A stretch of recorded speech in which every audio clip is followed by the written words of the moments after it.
말씀 요한복음 1장 17절 한 절 말씀 우리 합독하도록 하겠습니다. 율법은 모세로 말미암아 주어진 것이요 은혜와 진리는 예수 그리스도로 말미암아 온 것이라. 아멘. 율법하시는 사람이 어떤 사람일까?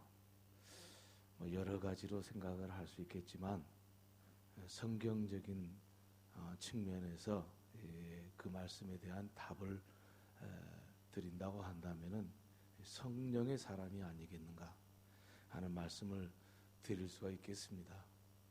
성령의 사람은 자기의 의지대로 사는 것이 아니고 성령이 인도하시는 대로 성령이 충만해서 사는 사람을 성령의 사람이라고 말씀드릴 수가 있겠습니다. 그래서 하나님께서 가장 기뻐하시는 것이 뭐냐면은 사람의 뜻대로 사는 것이 아니라 성령의 뜻을 좇아서 살아가는 사람들이 되기를 바라고 있는 것입니다.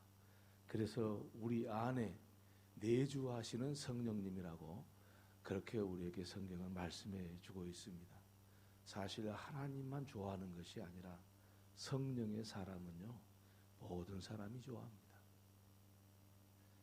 그래서 성령의 사람으로 살아가야 되는데 성령의 사람으로 살아간다는 것이 뭘까 하는 것들을 여러 면에서 생각할 수도 있겠습니다만 오늘 함께 읽었던 이 본문의 말씀을 가지고 이 말씀을 함께 생각할 수 있겠습니다. 왜냐하면은 성령의 사람과 성령의 사람이 아닌 사람의 구분은 무엇과도 대조시킬 수 있냐면은 율법의 사람이냐 은혜의 사람이냐 두 개하고 두 말하고 같이 비유할 수가 있어요. 그러니까 율법의 사람이냐 은혜의 사람이냐 그것이 성령의 사람이냐 성령의 사람이 아니냐 이거를 나누는 기준이 된다 이렇게 말씀을 드릴 수가 있겠습니다. 그래서 오늘 말씀을 통해서 저와 여러분이 다 은혜의 사람으로 되고 성령의 사람으로 되는 계기가 될 수 있기를 바랍니다. 사람도 좋아해서요. 성령의 사람, 은혜의 사람 다 좋아해요. 근데 율법의 사람은 사람들이 그 앞에서는 말을 잘 못할 수 있어요. 왜냐하면 항상 바른 소리를 하거든요. 그리고 분명하거든요. 그 앞에서는 꼼짝 못해요. 그런데 뒤돌아서면은 부담스러운 거예요. 이게 바로 뭐냐면 율법의 사람이거든요. 그래서 우리는 은혜의 사람이 돼야 되는데 그렇다면 이 율법으로부터 벗어나야 되는데 그래야 은혜의 사람인데 어떻게 해서 벗어나느냐?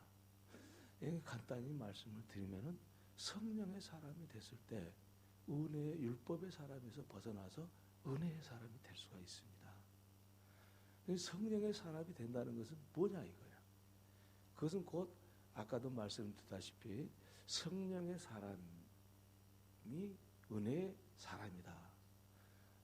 그렇게 말씀을 드렸다시피 율법에서 벗어나는 것은 바로 성령의 사람이 되는 것이다. 그렇다면 도대체 율법이 도대체 뭐냐 이거야. 율법 그러면은 지난번에도 말씀을 드렸다시피 모세가 하나님으로부터 호렙산에 올라가가지고 받은 그 십계명 돌판 2개 그것으로부터 비롯되지요. 단순히 그러나 그 돌판 2개에 있는 십계명만 율법이라고 말한 게 아니라 신약 성경, 구약 성경 전부가 다 하나님의 말씀이 율법이죠. 그거 신약 성경은 율법이 없다 그럼 생각하면 안 돼요. 큰일 나요.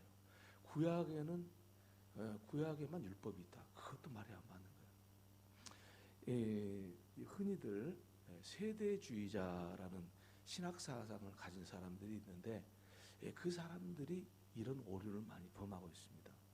세대주의라는 것은 예수 그리스도께서 부활을 하시고 승천하신 이후부터 성령이 임했으니까 이때부터 성령이 임하시는 것이다. 이렇게 생각하는 사람들이 세대주의자들의 사고방식이에요. 사실은 우리가 종말론을 이야기할 때 세대주의자를 이야기하잖아요. 구약시대가 4,000년, 신약시대 2,000년. 이제는 주님이 오실 시대, 7,000년에 오시니까. 그래가지고 세대주의자라고 그렇게 하지 않습니까? 근데 근본적으로 출발점은 뭐냐면은 예수 그리스도 이전과 이후를 나누는 사람이에요. 이게 세대주의자예요.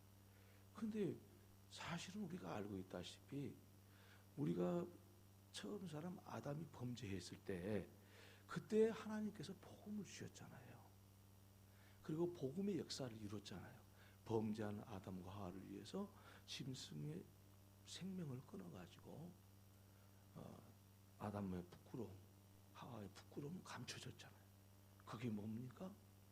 그게 바로 복음이거든요. 왜냐하면 우리를 위해서 대신 죽은 그 예수 그리스도를 상징적으로 말하고 있거든요. 그러니까 신약이든지 구약이든지 무슨 이렇게 딱 나눠가지고 구약 성경은 율법이고 신약 성경은 복음이고 그렇게 생각하면은 성경을 잘못 이해하는 세대주의자들이 되고 말아요. 그래서 율법의 본질에 대해서 명확히 알고 있어야 돼요. 그래서 성경 창세기부터 요한계시록 신구약 성경 전부가 하나님의 법이지요. 천국의 법이죠. 그러니까 이걸 무시해서는 안 된다는 거 지난 시간에 말씀을 드렸지 않았어요? 율법을 무시하면 안 돼요. 왜요? 하나님의 법이니까. 그래서 신약 성경부터 구약 성경 전부 다가 뭐냐? 이게 율법이에요. 그런데 이 신약 성경부터 구약 성경 전부까지를 이걸 율법인데 이 율법이 뭐냐? 본질이 뭐냐? 그걸 어떻게 생각하느냐에 따라서 하나님의 성령의 사람이 되기도 하고 율법의 사람으로 남아있기도 하는 거예요. 우리 생각이 대단히 중요해요. 왜냐? 우리가 이 율법의 사람이 되고 성령의 사람이 되고 이제 은혜의 사람이 되는 그게 뭐냐면 하나님께서 우리에게 주신 이 성경 말씀을 어떻게 생각하느냐에 따라서 성령이 임하기도 하고 안 임하기도 해요. 창세기부터 요한계시록까지 부지런히 읽으면 그 내용 왜 모르겠습니까? 다 알지요. 설교 많이 들어보면 알죠. 교회 오래 다니면 알죠. 왜 모릅니까? 그 몰라서 신앙생활 못합니까? 다 알죠. 그런데 문제는 성경을 그리고 가지고 있는 지식을 이 하나님의 이 성경의 말씀이 율법을 이게 본질을 아냐 모르냐 어떻게 생각하느냐에 따라서 이게 이 사람이 은혜의 사람으로 살고 성령의 사람으로 살고가 결정되는 거예요. 그렇다면은 율법의 본질, 이 성경의 본질이 뭐예요? 창세기 1장 1절부터 요한계시록 마지막 절까지 그 일관된 주제가 뭐예요? 그 다름이 아니라 우리가 흔히 들었고 뭐 누구도 생각할 수 있는 거예요. 뭡니까? 율법은요 하나님의 사랑에서 비롯된 거예요. 모든 말씀이 하나님의 모든 말씀이 뭐 하나님의 사랑에서 비롯됐다고 생각하는 사람은 율법의 본질이 뭔 줄 알고 그 믿음으로 살아가서 성령의 사람이 되고요. 성경을 법으로 생각해버려. 사랑이 아니고 사랑을 딱 빼버리는 거예요. 그리고 이 법을 지켜야 된다. 이 법을 지켜야 된다. 하나님 말씀이 이렇게 됐다. 잘 알죠. 공부했으니까. 많이 설교 들었으니까. 많이 신앙생활 했으니까 잘 알죠. 근데 이렇게 해야 된다. 저렇게 해야 된다. 이것은 뭐냐면은 사랑이 빠져버린 거예요. 율법의 본질이 없어져 버린 거예요. 그러니까 결국 어떻게 돼요? 결국 율법을 이 사랑, 하나님의 사랑에 비롯된 법이라는 것을 이해를 못하면은 모든 사람에 대해서 법적으로 따지는 거예요. 신앙생활 잘하냐 못하냐. 예? 그래가지고 먼저는 그렇게 율법의 사람이 되면 자기 자신한테 자유가 없어요. 자유함이 없는 거예요. 그러니까 참 불행한 사람이 되는 거예요. 자기 자신이 자유함이 없어가지고 막 법에 매여가지고 그 법이 무서워서 교회를 다니는 거고, 하나님의 말씀이 무서워서 말씀을 듣는 거예요. 그러니까 자기 자신이 너무 불행해요. 자기 자신뿐만 아니라 다른 사람한테 대할 때에도 그렇게 대하는 거예요. 하나님의 말씀에 의하면은 당신은 신앙생활을 잘못한 사람이다. 이렇게 생각하는 거예요. 이게 문제가 되겠잖아요. 그래서 율법의 본질을 알면은 우리가 마음이 열리는 거예요. 하나님 말씀에 대해서 전부 다 마음이 열려요. 그런 말씀을 들을 때 하나님이 나를 사랑해서 그러시는구나, 사랑해서 이 말을 하는구나, 그러면은 사랑의 마음이라는 것을 알게 되는 순간에 어떻게 됩니까?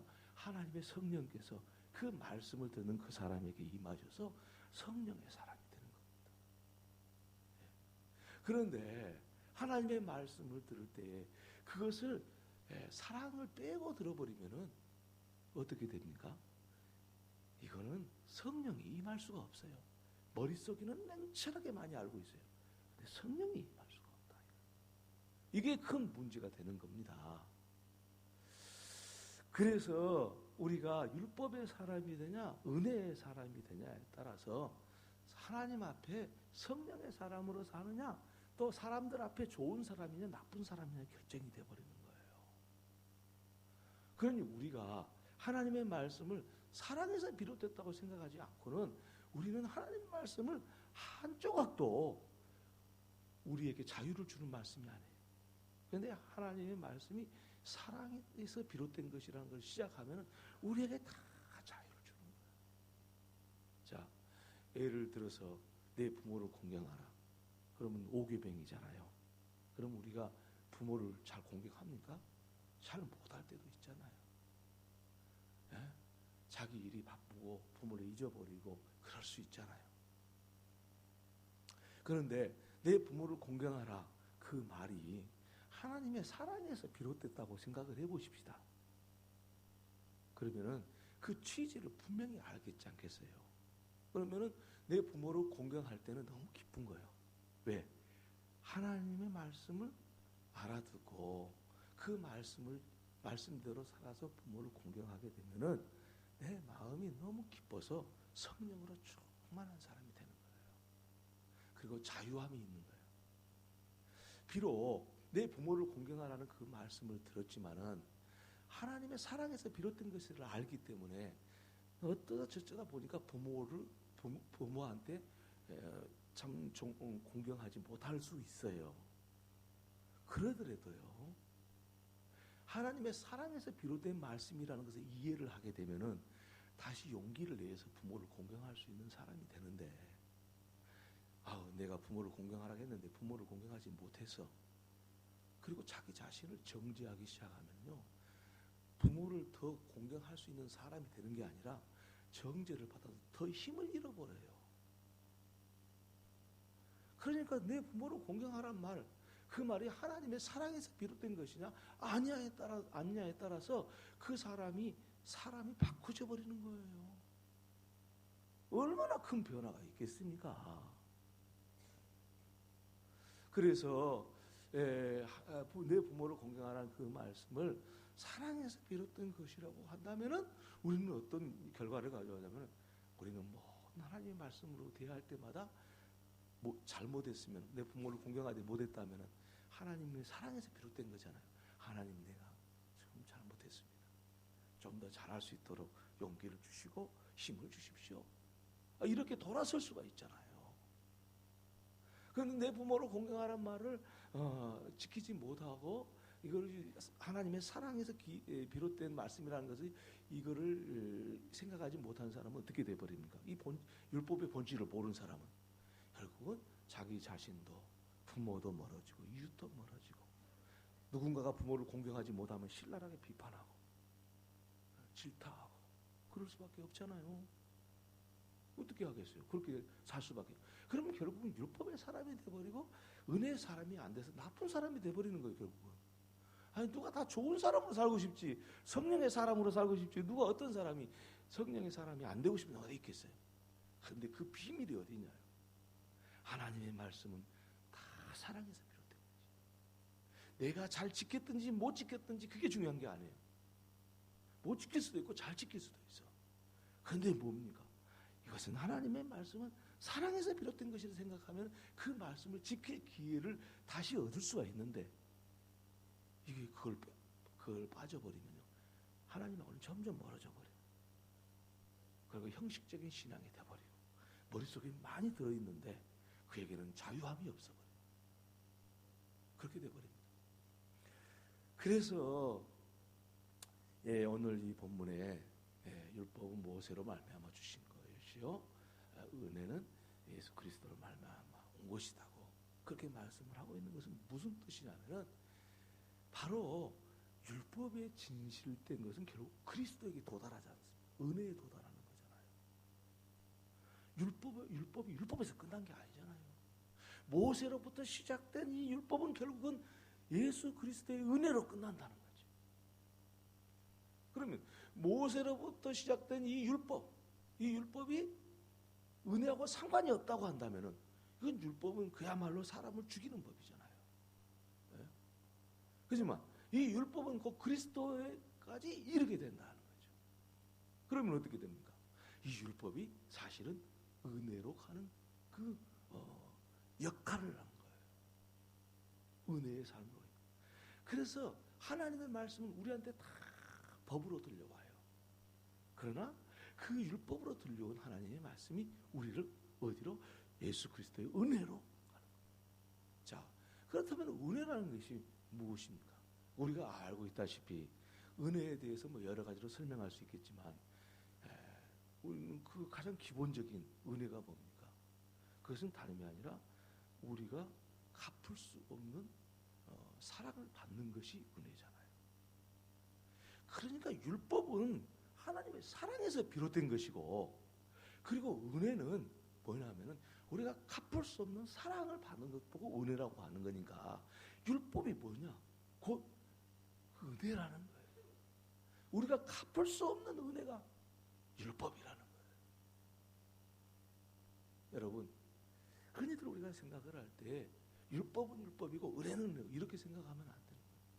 율법 속에 하나님의 모든 말씀 속에 뭐가 들어있냐? 갚을 수 없는 은혜가 들어있냐?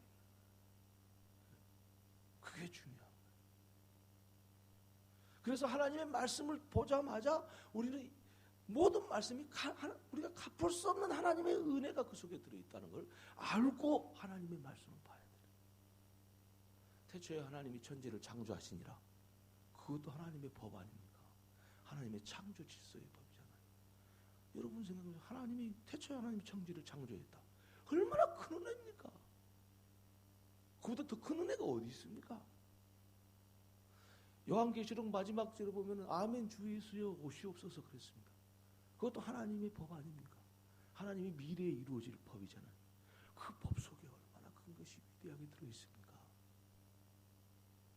상상할 수 없고 우리가 갚을 수 없는 게 율법에 들어있는 거예요. 왜?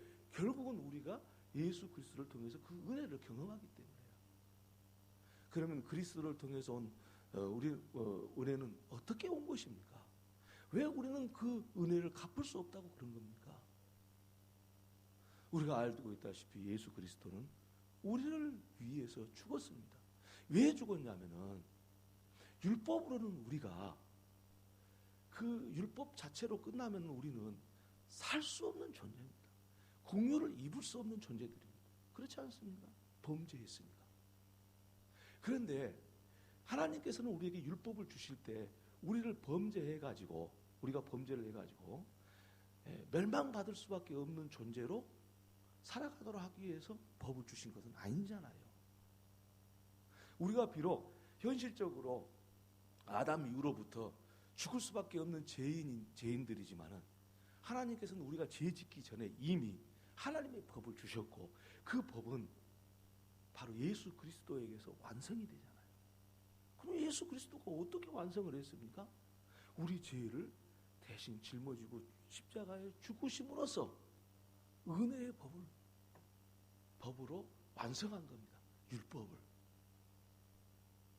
그러니까 이 세상의 모든 하나님의 말씀, 창세기부터 시작해서 요한계시록의 모든 말씀은 바로 예수 그리스도를 통해서 완성시켜 버렸어요. 그래서 우리는 더 이상 율법에 매여 있을 필요가 없다라는 것을 알게 됐어요. 그리스도의 은혜 안에 들어오기만 하면. 그러니까 율법과 은혜의 관계는 이와 같이 떼서는 안 되는 거예요. 왜 이거를 구분해 갖고 생각하는지 모르겠어요. 우리는 다시는 그런 생각을 하지 마세요. 이걸 구분하려고 그러면은 하나님의 말씀이 다 엉터리가 되어버립니다. 이 헷갈려가지고 구분을 잘 못해요. 율법과 은혜 구분할 게 아니에요. 율법 속에 하나님의 큰 은혜가 들어있잖아요. 갚을 수 없는 은혜가 들어있잖아요. 예수 그리스도의 십자가가 그 속에 다 들어있잖아요. 그래서요, 구약 성경을 쭉 봐보세요.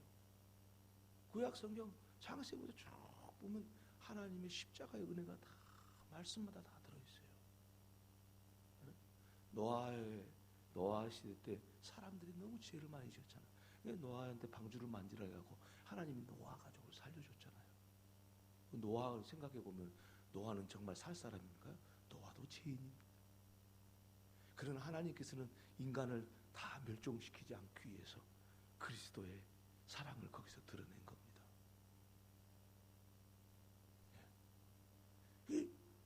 뿐만 아니라 아브라함에게 주어졌던 믿음, 야곱에게 주어졌던 12지파, 이 모든 게 뭡니까? 다 그리스도의 십자가가 그 속에 다 깔려 있는 거예요. 그러니까 율법과 은혜를 절대 구분하면 성령의 사람이 안 되는 거예요. 어떻게 하든지 우리가 성령의 사람, 하나님이 기뻐하고 그리고 좋은 사람으로 살아보려면 은혜로운 사람이 돼야 되고 성령의 사람이 돼야 되는 거예요.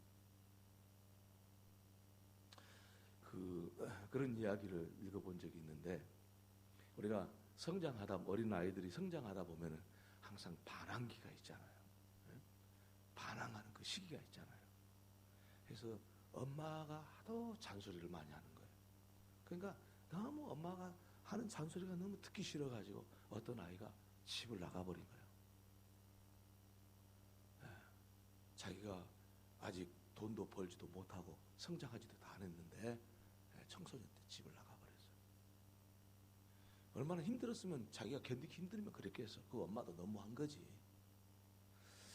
그래서 아들이 집을 안 들어오니까 수소문 끝에 아들 집을 가서 보니까 어디 가서 품팔이 해가지고 월세방에 사는데, 뭘 이 사는 것을 보니까 아주 전부 다 방에는 그냥 널브러져 있고 그냥 막 질서 없이 그것이 이해가 도대체 저기서 살다가 병걸릴 것 같아서 어머니가 그 아들이 없는 사이에 깨끗이 청소하고,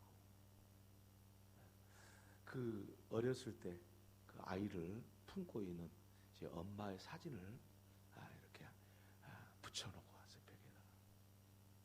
그러니까 아이가 들어와서 그거를 보는 순간에 엄마가 자기를 사랑하고 있다는 것은 그때 느낀 거예요.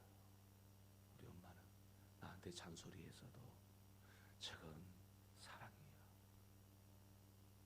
그걸 딱 느낀 거예요. 왜? 어렸을 때 많은 사랑 받았잖아요, 품 안에서. 그 사랑이 변질된 게 아니잖아요. 아이가 자꾸 곁길로 가니까 자꾸 엄마가 간섭을 하다 보니까 말이 많아지고, 그래가지고 이 아이가 마음이 비틀어져가지고 그런 일을 한 거 아니겠어요? 그 엄마의 사진을 딱 보고 나니까 마음이 감동. 그래서 엄마 다시 또 집으로 돌아갔다는 이야기예요. 이 아이가 아니 엄마 소리 잔소리 듣는 것이 똑같이 들었잖아요.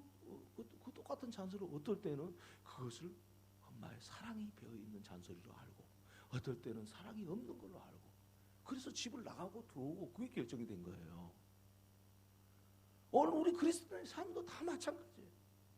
하나님의 말씀을 들을 때 그 사랑이 숨어있다고 들으면 그게 좋은 건데, 그게 사랑이 없다고 들으면 그게 너무너무 힘든 거예요. 그게 집 나간 아이가 되는 거예요. 그러니까 성령이 임할 수가 있겠어요.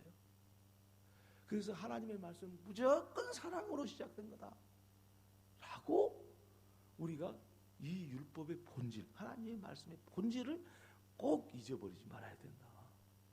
그러면 성령의 사람으로 살아갈 수 있다 하는 말씀이 오늘 본문의 말씀이 되는 겁니다. 이런 은혜가 있기를 주의 이름으로 축원합니다. 할렐루야. 그래서 율법의 본질은 바로 뭐냐? 사랑이라는 거예요. 하나님의 사랑.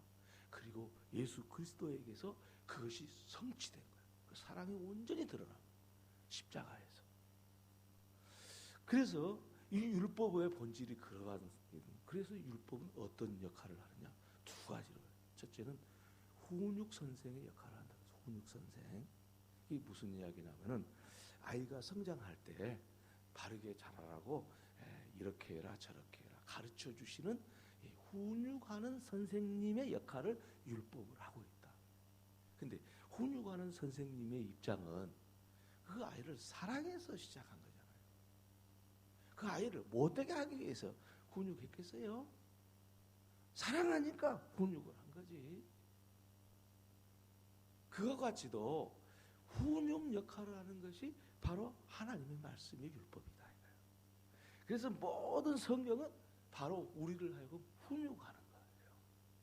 그러니까 그걸 알고 들어야 돼요. 그래서 하나님 말씀을 무시하면은 어떻게 됩니까? 훈육을 안 받는 사람하고 똑같아요. 그러면 이제 어떻게 됩니까? 바른 믿음의 사람이 되기가 어렵다. 그러니까 하나님의 말씀은 나를 훈육하시기 위해서 하나님이 주셨는데 그 말씀의 출발점은 하나님의 사랑에서 비롯된 것이다. 우리 부모가 자식을 훈육할 때 어떻게 합니까? 다 사랑에서 비롯된 것이지 자식이 못되라고 훈육한 사람이 어디 있습니까? 부모가 매를 들었습니다. 매를 든 것이 어떻습니까? 그게 훈육하라고 하기 위해서 매를 든 것이 삐어서 매를 든 겁니까? 물론 감정적으로 그걸 잘 조절을 못하는 경우도 있기는 해요. 인간이기 때문에. 그러나 본질은 변하지 않아요.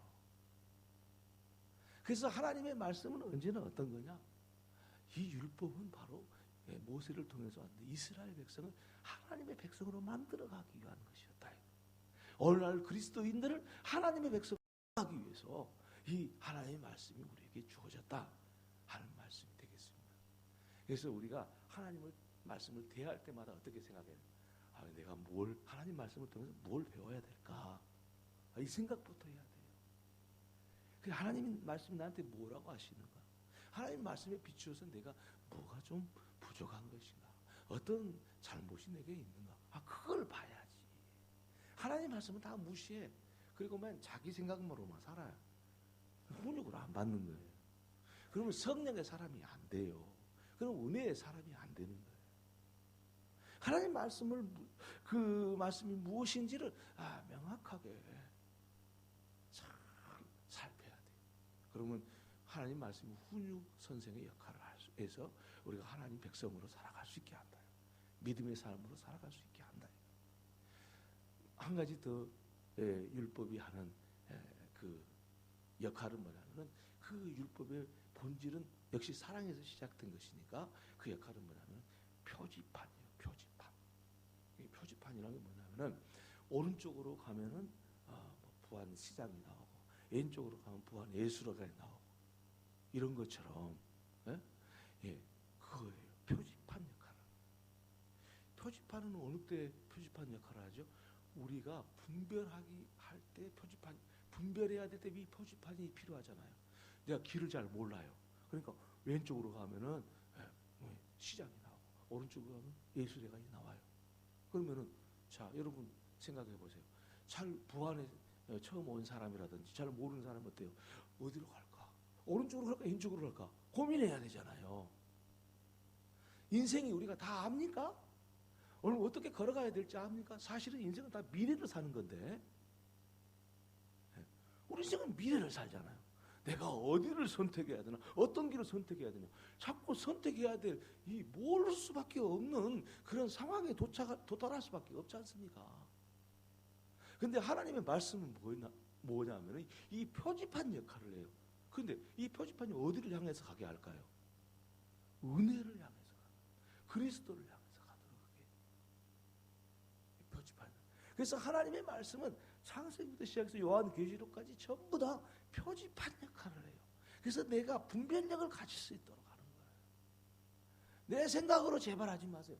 내 생각으로 하면은 맞을 수 있을 거예요. 근데 오른쪽 왼쪽 길만 있는 게 아니잖아요, 인생이. 그럼 50%니까 둘 중에 하나 맞겠지. 그렇게 생각하시면 안 돼요. 수갈래길이 있어요. 수갈래길이. 청길도 더 될 수도 있어요. 그러니까 하나님의 말씀을 표지판으로 생각해야지. 그래야 말씀 앞에 순종하고 그 말씀을 따라갈 수 있고 그 말씀대로 따라갔을 때 성령의 사람이 되는 거죠. 그런데 만약에 그것을 안고 내 생각대로, 내 경험대로, 내 지식대로 해보세요. 그러면 이쪽이냐 저쪽이냐 50%면 확률이 있으면 뭐 잘 될 수도 있고 못 될 수도 있죠. 그게 아니잖아요. 인생이라는 게 수십 가지잖아요. 수만 가지잖아요. 자, 예를 들어서 누군가가 결혼을 해야 된다. 처녀청과 결혼을 해야 된다. 자, 결혼을 해야 되는데, 자, 사람이 한두 사람입니까? 수천, 수만 사람이죠. 많이 세계 인구를 따지면 70억이 넘죠. 그걸 어떻게 우리가 선택을 합니까? 그러니까 하나님의 성령님의 인도를 받아서 하나님의 말씀으로 다 돌아와서 하나님이 말씀하시는 것을 따라서 뭐든지를 결정해야 된다는 거죠. 여러분, 그래서요, 오늘 우리 그리스도인들이 이 세상에서 많은 사람들 앞에, 그리고 하나님 앞에 아주 좋은 사람으로, 성령의 사람으로 살아가는 그 길을 오늘 이 말씀을 통해서 우리에게 주고 있는데, 이 말씀을 우리가 무시하면 되겠냐 이거예요. 하나님의 말씀을 무시해서 우리가 잘 될 일이 있겠냐? 하나님의 말씀만 따라 산다면 못 될 사람이 있겠냐? 라는 겁니다. 흔히들 하나님 말씀대로 살면 복을 받습니다. 그렇게 이야기를 하면 어떤 사람은 기복신앙이라고 말하는 사람이 있어요. 근데 저는 그거에 대해서 반대를 합니다. 기복신앙이 아니라고 생각합니다. 무조건 잘 되려고 하는 것이 기복신앙이지, 하나님 말씀대로 살면 잘 됩니다. 왜 그게 기복신앙입니까? 당연한 거지. 하나님 말씀대로 살면 안 될 일이 없습니다. 그건 당연한 거죠. 그게 왜 기복신앙입니까? 그저 복만 받기를 원하는 사람이 그게 기복신앙이죠. 하나님 말씀은 저리 가버리고 복만 받기를 원하는 사람, 그건 기복신앙이지. 하나님의 말씀대로 살기만 하면 길이 열려요. 하나님의 말씀대로만 살면 성령이 충만해져요. 하나님 말씀대로만 살면 하나님이 인도하시는 것을 알 수가 있어요. 우리가 그 길을 놔두고 왜 율법의 사람이 되려고 그러냐고요. 왜 우리는 은혜의 사람을 안 살아가려고 그러냐고요. 하나님의 말씀은 하나님의 사랑에서 비롯된 것이고, 그러므로 우리는 우리의 인생길도 하나님의 사랑에서 비롯된 이 말씀을 따라서 살게 될 때, 인생을, 하나님의 말씀을 인생의 표지판으로 생각할 때 잘 될 수밖에 없다. 만약에 내가 내 생각대로 좀 잘 안 됐다, 이런 생각이 들거든. 하나님 앞에, 하나님 지금 이 순간부터 내가 하나님 말씀대로 잘 살겠습니다. 하나님 말씀 따라서 살겠습니다. 그래서 어떤 역경이 와도 나는 믿고 가겠습니다. 하나님 말씀대로 살았는데도 안 되면 하나님 언젠가를 나를 사랑해 주셔서 이렇게 말씀하시는 거니까 나는 믿고 가겠습니다. 그렇게 하시면 되는 거예요. 여러분, 제가 이제 그런 경험을 언젠가 이야기한 적도 있긴 합니다만, 제가 신학교를 가기 전에 하나님께서 주신 말씀이 있었어요. 그래서 그 말씀을 딱 붙잡고 사표도 쓰고 공부를 하기 시작했어요. 나는 그 말씀을 믿었으니까. 그런데 떨어져 버렸어요. 신학교 가는데 떨어져 버렸어요. 그러니까요, 하나님한테 내가 이런 기도를 했어요. 하나님, 말씀을 주셨으면은 합격시켜 주셔야지 왜 떨어졌습니까? 내가 울면서 막 기도를 했어요. 지금 지나놓고 생각하니까요, 내가 1년간 재수 안 했으면은 정말 큰일 날 뻔했어요. 왜냐? 내가 1년 동안 재수하면서 성경을 너무 많이 보고 공부할 수 있는 기회가 됐는데, 그때 그 읽었던 성경, 그때 공부했던 성경, 그게 목회하는데 큰 도움이 된 거죠. 너무 감사한 거예요. 지금 그래서 떨어진 게 너무 감사한 거예요. 그때는 몰랐지. 그러나 중요한 사실은 뭐예요? 하나님 말씀대로 살면 결국은 어떻게 됩니까? 결국은 하나님의 사랑이 있어 우리에게 말씀을 주신 거니까 그 말씀대로 됐다니까요. 이 믿음으로 살아가는 저와 여러분 되기를 바랍니다. 그래서 성령의 사람, 은혜의 사람이 되면은 우리의 인생은 복된 인생이 되는 겁니다. 하나님이 영광 받으시는 인생이 되는 겁니다. 이 은혜가 저와 여러분에게 임하기를 주의 이름으로 축원합니다. 기도드리겠습니다. 하나님, 우리 아버지 감사합니다. 율법과 은혜가 별개의 것으로 구분하면서 살았고, 율법의 본질이 뭔지 잘 분별하지 못하고 살다 보니까 우리가 곁길로 갈 때가 많았습니다. 성령의 사람이 아니고 율법의 사람이 되어서 살 때가 있었습니다. 이제 이 말씀 꼭 붙잡고 성령의 사람으로만 살아가는 저희들 되게 해 주옵소서. 예수님의 이름으로 기도 올리옵나이다.